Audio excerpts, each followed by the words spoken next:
Waziri wa Habari, Utamaduni, Sanaa na Michezo Paul Makonda ameongea na waandishi wa habari jijini Dodoma na kutangaza neema ya kila ambacho Rais Samia amekifanya kwa kutoa shilingi bilioni 2 za Kitanzania kwa ajili ya content creators na online media ili vijana waweze kujiajiri na kuendeleza maisha yao. Na ametangaza pia vigezo vinavyohitajika kwa vijana wenye ndoto ambao wanahitaji kuchangamkia fursa na kuziendeleza ndoto zao. Lakini kubwa zaidi, amesema ya kwamba wanatoa kipaumbele kwa vijana wanaoweza kutengeneza content kwa kutumia lugha zaidi ya moja, kwa maana ya kijana ambaye anaweza kuongea lugha zaidi ya moja. Kwa mfano, unaongea Kiswahili, Kiingereza, Kifaransa, Kiarabu na kadhalika. Wanasema vijana wa aina hii wanahitajika kwa kiasi kikubwa sana na waweze kufika, wachangamkia fursa na watapewa pia fedha hizo. Lengo ikiwa ni kuhakikisha maudhui na mambo mengine mbalimbali mazuri ambayo yanafanyika nchini Tanzania yanaweza kuwafikia watu kutoka mataifa mbalimbali.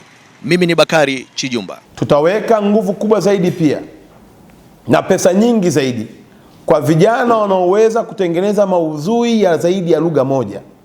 Tunafahamu ya kwamba lugha yetu ya Kiswahili ni lugha kubwa ambayo imepata nafasi kwenye nchi za SADC, imekubalika kwenye Umoja wa Afrika, imekubalika Umoja wa Afrika Mashariki, lakini pia hata UNESCO wameitambua lugha yetu ya Kiswahili.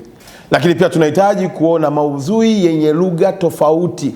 Ukiweza kufanya maudhui ya Kichina, ukaweza kufanya maudhui ya Kiingereza, ukatengeneza kwa lugha ya Kifaransa, ukatengeneza kwa lugha ya Kijerumani, pia wizara itafurahi kushirikiana na wewe na kukuongezea vifaa vyenye uwezo wa kuifanya kazi yako iende kimataifa. Daktari Samia amekubali kusafiri na wewe kijana wa Tanzania kwenye ndoto yako, content creator, mtu anayehangaika na online TV na watu wote wanaojishughulisha na kujipatia kipato kupitia mitandao hii. Serikali ya Rais Samia itawashika mkono ili mtimize ndoto yenu.